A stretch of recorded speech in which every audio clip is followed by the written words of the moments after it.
Hi, I'm Jim Gordon. And I'm Lita Leapin. And welcome to another edition of Our City Tonight. Well, here we are in Hydra, in the Cabana Room, to start the show. Yes, and we're starting the fall as well, so let's get right to Our City Tonight.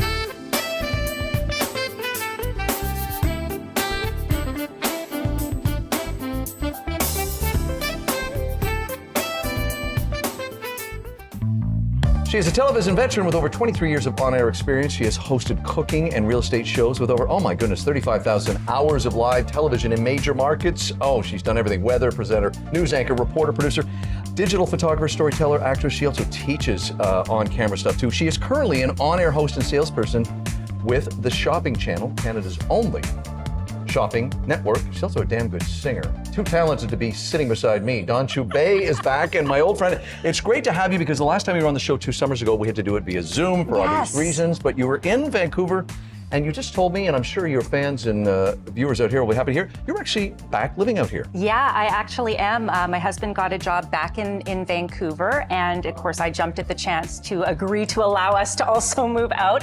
But it was so great that I didn't have to give up my job. So I'm still sort of commuting 10 days a month at the Shopping Channel, but living back here and very happy to be back in Vancouver. And so happy to be literally side by side with you.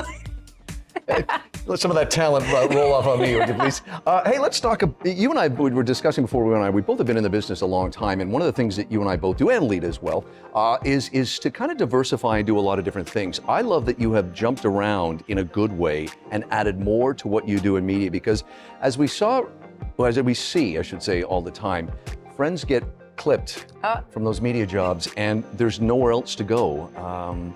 Talk about that. I mean, I remember Terry Mulligan saying to me once that he was a one-jobber until he lost it and said never again. Yeah, the one thing I've always, and I actually am pretty proud that I've always thought this way, is what do I do when it's not this? Yeah. Right? And especially as a woman working in traditional broadcast, there was always the concern, what if I got the wrong haircut? What if I gained weight? What if? And I was really fortunate that, anywhere I worked, I never had any of those concerns. No one ever pressured me, and I fluctuated. So I was really lucky. I know not everybody is so lucky, but when I started my media training business, that's when I kind of thought, okay, this is going to be a thing that will take me further. When my personal talent is no longer valued or welcome, I can create and help others become talented. So the younger version of me or a business owner. And so that was something that I was really proud of doing for myself. And then, of course, the opportunities to do my singing, to do my acting, to be able to create digital content, for instance. And then, working at the Shopping Channel, what a great opportunity to be able to tap into the on-camera skills and get a new skill, selling. I mean, that was just it's the coolest job ever. Yeah, it's interesting because on camera and sales now, what you're doing since I last spoke with you, talk a bit about balancing and wearing those two hats. Well, because as an on-camera salesperson for the Shopping Channel, while we are still selling product, you also have a responsibility to be the advocate for the consumer. Right. So it's that fine balance. Not everything can possibly be your favorite. It just can't, but there is something for absolutely everyone. So it's the fine balance between being that devil's advocate, being that advocate for the shopper, while also, hitting your targets and all of that. But it's all about providing, what are the features and benefits? What are you looking for relative to what the person sitting next to you is looking for? How do your needs different from the other person's? And being able to sort of do that through a camera lens where I can't see anybody. So that's where feedback from people, social media has been such a great resource for all of us, in the world, but in particular at the Shopping Channel, something you wouldn't have had before. You would have been waiting for that letter to be written. Now you get a direct message. I love it. I hate it. What are you wearing? What size are you? Do you mind sharing your size? And of course you are an open book when you work where I work, and that's only to the benefit of our customers. Hey, let's before I let you go, we always have to mention what a spectacular singer you are. You've worked with some great people, including in this market, if you're watching in Vancouver, Dal Richards, who you perform with, the legendary Dal Richards.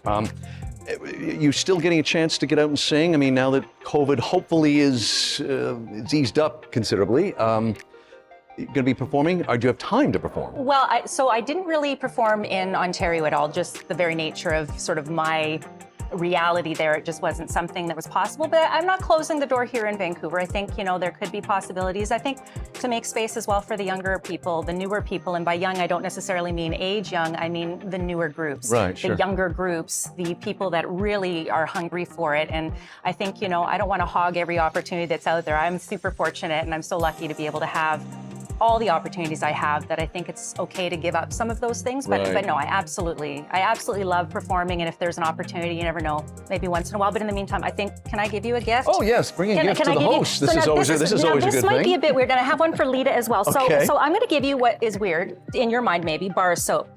But this is from Beekman 1802, and 40 million bars of soap started with Martha Stewart saying to Dr. Josh Patel, who was with Mount Sinai, her wellness editor for her magazine, said you could create a business out of this. And this is one of our top selling products in all of the shopping channels as far as beauty items. So Triple Meld, enjoy. It's not a personal slight. You smell great. I'm sure you're very clean. I try to be, thank you. I just thought, both you and Lita might enjoy. Well, Lita's actually not on set at the moment, so these will both be going to me. But I know you might like that. Oh, no, thank you. It's bringing gifts. Hey, it's always great to have Donna. You were in that category. People have been on the show a bunch of times, I think more than 3, so you get a blazer soon. Dawn Choubey, you can find all her information in our closing credits and look for her on the shopping channel. And we thank her for joining us on Our City Tonight. Cheers, thanks.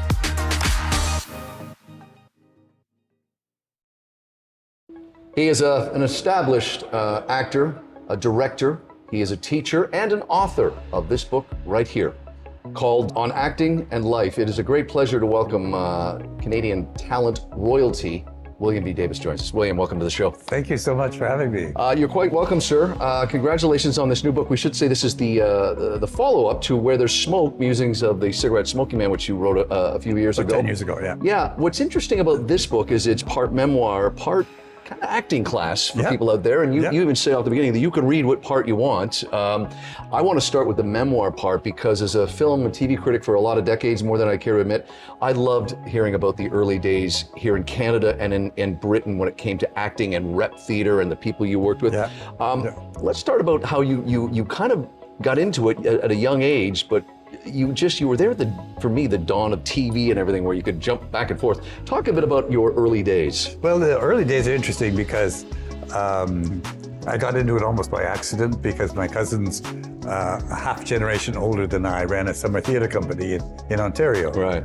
And they happened to rehearse in our basement before they went north. Yeah. So when they needed someone who was 10 or 11 years old, I was the most convenient body. So there I was. And that got me started. And so I did a play with them every summer for 10 years or 8 or 10 years. But what's interesting was then I got a teacher, and then I got I won't say an agent. We didn't have agents. Yeah, right. And I got an audition for CBC radio drama. This was before television. Right. This was 1949, 1950. And I did a lot of radio acting.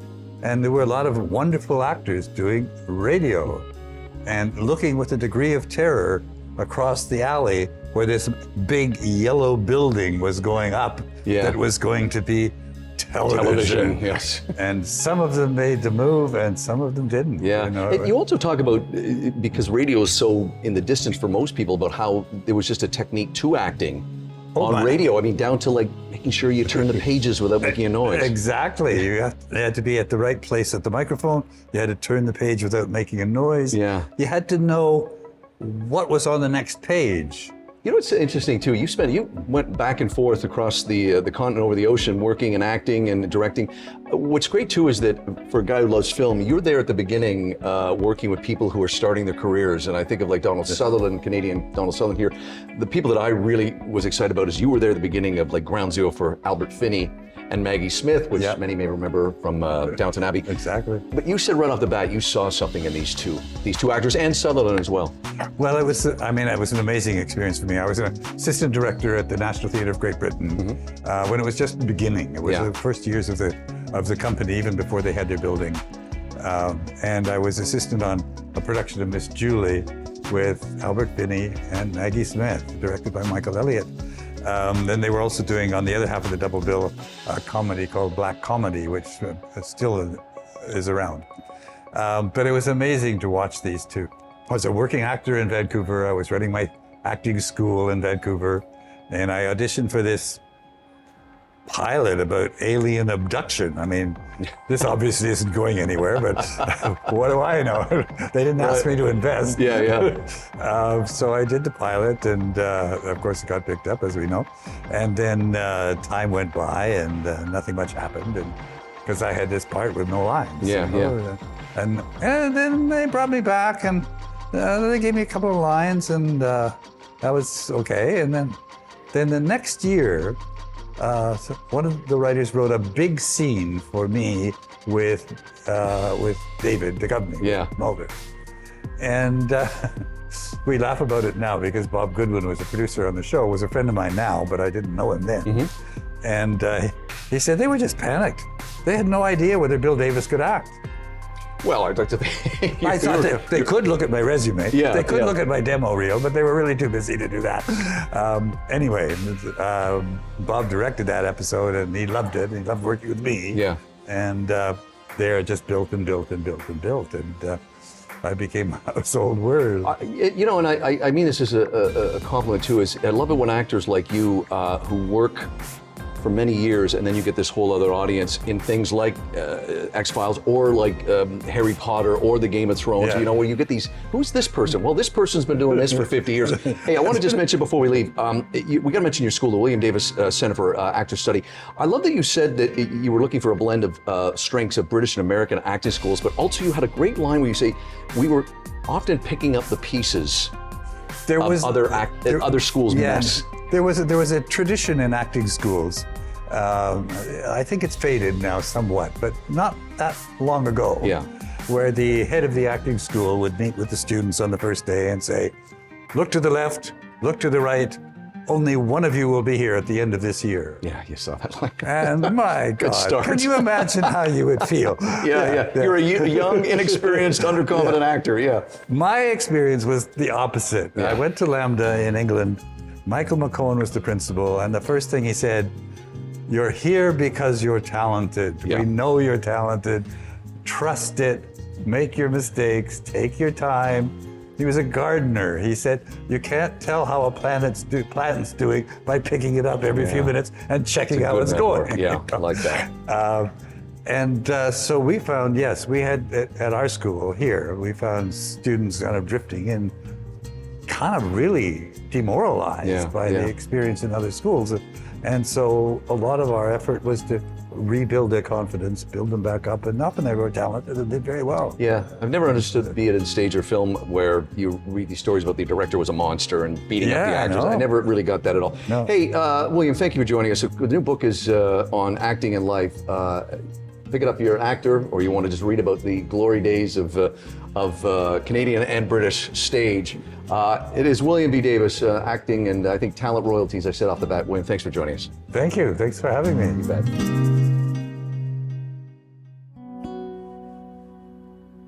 Well, I won't be home for dinner tonight. Stuck on this road.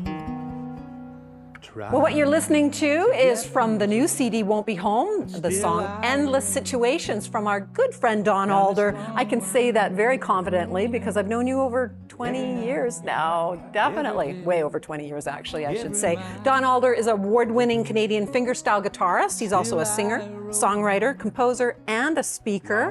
And he has, in fact, just won a very significant award. I need to actually read this. It's the Queen's Platinum Jubilee Lieutenant Governor's Art and Music Award. I'm glad you said that for me. Yes. No, that is definitely a mouthful, and congratulations. I've been following your career for so many years, and you've won tons of awards. In fact, you won in 2021 the Star Emeritus Inductee BC Entertainment Hall of Fame Award as well. Now, COVID hit. What have you been doing since COVID came and gave us all a big challenge? Lots of isolation, lots of eating, lots of. But it was a great time for me because I actually sat down and while I primarily have done instrumentals on my CDs, I have tons and tons of old songs that I actually never released that are singer-songwriter tunes. And this gave me the opportunity to kind of dive in and look for band members. And by the time we're done, we got 30 musicians on local and international playing on the new CD. So. Wonderful. And that's the CD Won't Be Home. That's, yeah, when it comes out, and hopefully by the end of the month, that's what it's called. Yeah. Oh, great, great. Yeah. Well, now you're certainly no stranger to touring, and now that touring's full on, in fact, as we are doing this interview, well, when this show airs, you're going to be smack dab in the middle of your European tour. So, yep. Bratwurst and beers, that's what it'll be back Oh, into. Goodness. So where are you going? It's going to be primarily, well, EU meaning Germany mostly for me, but we have a number of dates in the Netherlands and I think one in France. So each year we try to, spread out a little bit, but COVID's made it a little bit tricky these last couple of years. I was fortunate in February to go off to Germany for a couple months too. Yeah. And that worked out well. Attendance is down a little bit, so hopefully this time around attendance will be up. And looking forward to it. Need to get back on the road for sure. I'm sure. Now, for the audience that hasn't actually seen you play or know the style, describe the style of, and we're going to show a little bit of it. It's like a little kid that's been in a bedroom locked up with a guitar for a long time. Well, it's called fingerstyle, but that's a generic term because you have classical, you got flamenco in the works. And like anything on this planet, things keep evolving, and so is acoustic guitar. So fingerstyle has taken a whole new leaps and bounds of what it can do these days too. Because in the old days, guys were just working their left hand with their right hand. Nowadays, most guitar players doing instrumentals are actually acting like piano players, and then adding percussion, so you got these multiple parts going on. Now, it's stimulating being a band. You can't be a band, but it gives you that feeling that there's a lot of people playing, so a lot of fun. Excellent. Now, and you're kind of like trying to do this when you're playing. Oh, well, I've watched you play, and so you also won Guitar Idol. I have to bring that up because that was years ago. Yeah, I know, but globally, when I was a young man. No, it wasn't that long ago. Yeah, it wasn't. Yeah, that was fun. That was. I had won a couple other major ones before that, but this one was worldwide, and I had done a submission. And oddly, with that one is that it started off with popular votes. And I went back and looked after a couple of weeks. I submitted late, and before the cutoff, and I went back and I looked, I had like 5,000 votes. And I went, that's pretty groove. And I looked at the other guys, they had like 1 million. So there was no way I was getting in. But however, the judges, I think there was 8 judges, reserved 1 or 2 spots that they wanted to select who they thought they should be in. So that was my entry into it. They picked me, and I got to go live, and had a terrible sound on stage, but told the sound guy to crank it, and next thing you know, they're handing me the prize. So wonderful. Well, congratulations. All your awards. You continue to win awards, and you've also had a lot of guitars specifically dedicated to you. Yeah. Can you describe the 2 that just recently? Yeah, well, I had one back in 2005, which is a Greenfield guitar, which is a Canadian luthier, and the one behind you is by a company called Mason out of China. And they've made this special thing. As you can see, if you can see in the camera, the frets are not like normal like this. They're actually angled. So it's a little bit different guitar that gives you like a different palette of colors to work with. Wow. And then they put my little initials in the guitar too, so it was nice. And what an cool. honor. Yeah. Well, congratulations again on all the awards. We just love your music, and you're definitely getting out there, known globally. You've been playing since you were 11 years old. I considered that I think so. Probably about 11 or 12, yeah. Okay. Yeah, wonderful. And I was definitely that kid locked up in his bedroom just making noise. So. Wonderful. Tell us anything else we need to know coming forward after the European tour? Well, just keep listening for new music and for new dates and for new videos on YouTube. I'm working a bunch of those. So yeah, and hopefully we'll see you again soon now. New videos for the new CD. New videos for the CD, and then going forward too. Lots of music to work on. So wonderful. Well, I need to grab 20 years younger back to get back. Yeah, your endless supply of music. Well, congratulations again, and thanks. Thank you. Don Alder, master finger guitarist, award-winning guitarist. Look for all of his credentials in the rolling credits at the end of the show. Thanks, Lita. You're welcome. Thanks, you guys.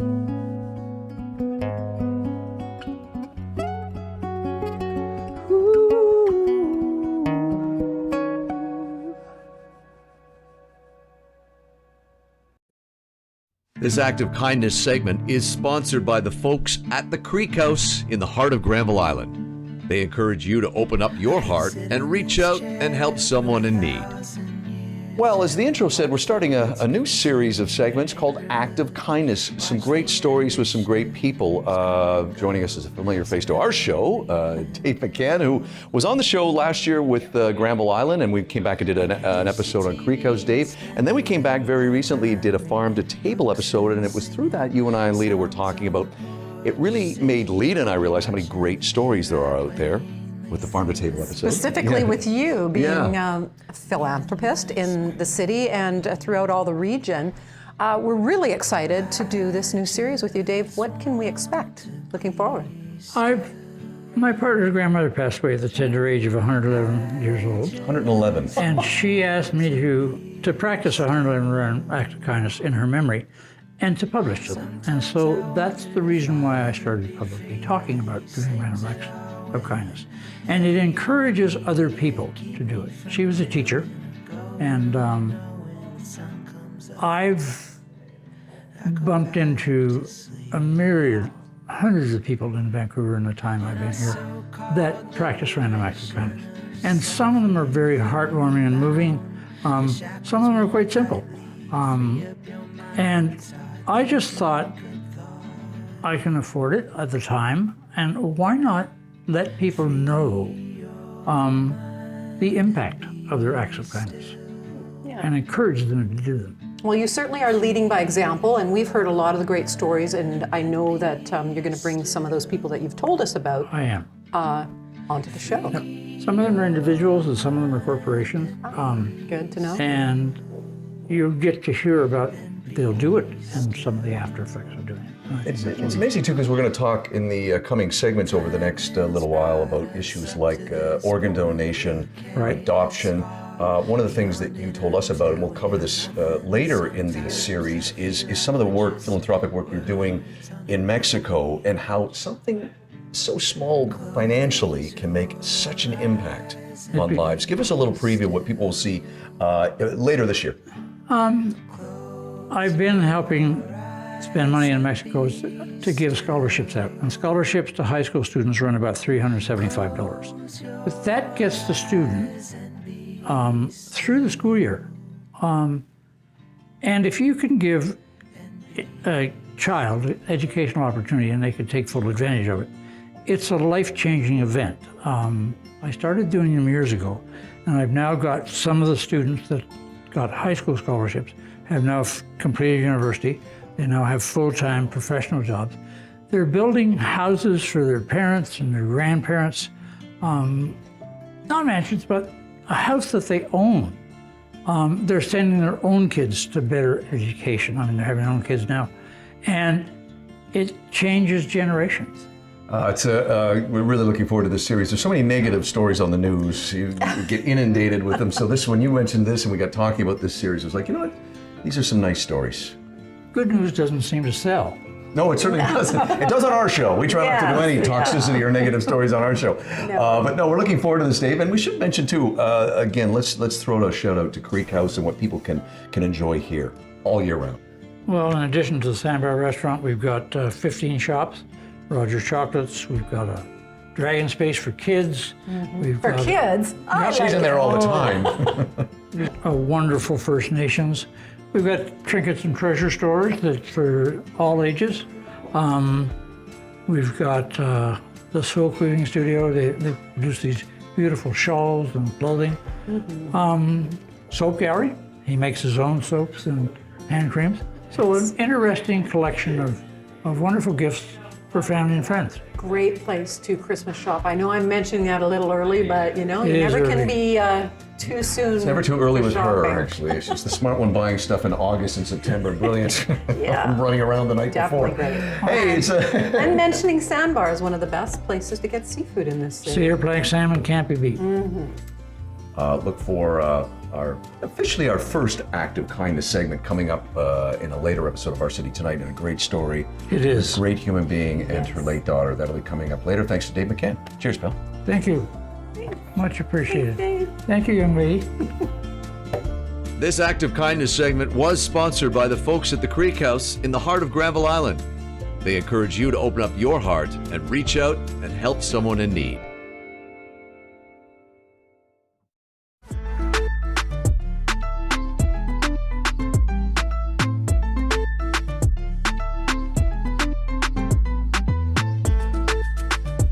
Well, Well, as we often like to do with the show, we're featuring some little spotlights on Hydra, a place who changes with the seasons. Joining me is Berlin, his first time on the show. Chef de cuisine here. Berlin, clearly we're talking fish and seasonal but regulars that you've got here. Let's start with what we have right here.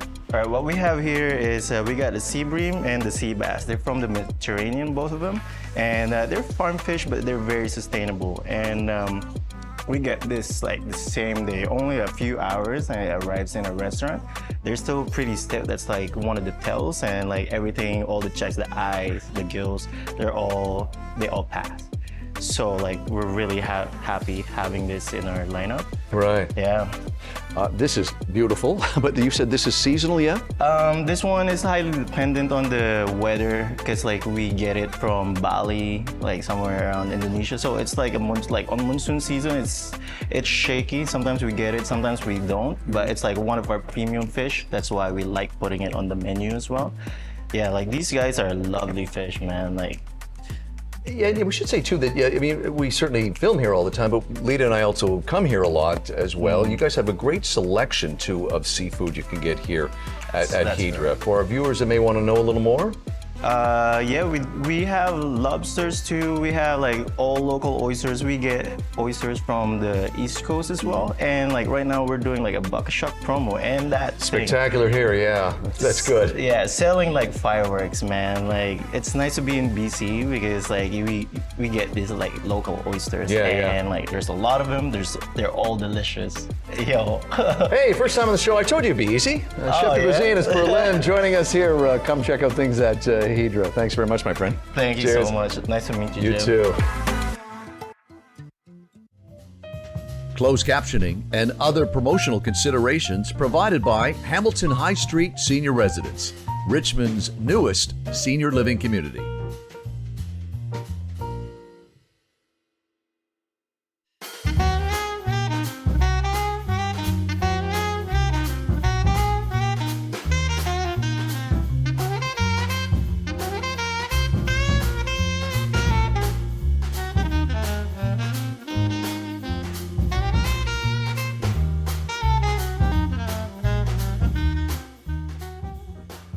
Well, we're back here at Hydra, and you know what that means. It's time to end this edition of Our City Tonight.